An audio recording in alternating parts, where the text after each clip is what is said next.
All right, here we go. So we are gonna be making our own custom amalgam for Trench Crusade. Now here I have the old one, which I use for reference, as well as a little picture. I'm gonna pull it up so that I can see what the official one looks like.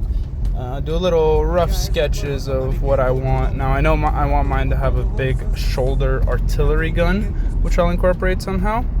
So after sketching, I'm gonna start making the little wireframe. And then we're going to cover it up in tin foil to get the general bulk of the body. So as I'm layering up the tin foil here for the arms and the other stuff, you can see where that big shoulder gun's going to be. I can start putting in these ribs, which I made out of thermoplastic, which softens up when you heat it up. And then we're going to go ahead and we're going to start using the glue to make a skin. So the glue's going to sort of drape over everything. I can use it to stretch between the ribs to make the skin look a little taut. And this whole thing is basically going to be covered in hot glue, and that'll be the majority of what you're going to be seeing.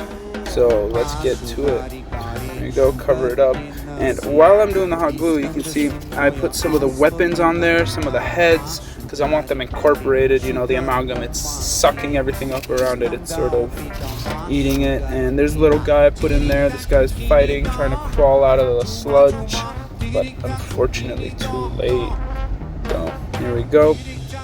Now let's do a little prime.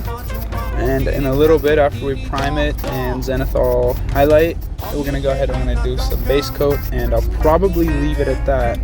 But let's go ahead and see how this looks. So there's our black, and I'm going to just spritz it with a little bit of white. And I'm not really worried about hitting the gun because I will be doing that separately later. So there it is, nice and primed. You can start seeing those guts popping, the ribs popping, all the weapons, the helmets. So let's go ahead and get a little base coat on it, and I hope I see you guys in part 2 to see the full painting where I do all my highlights, all the beautiful painting.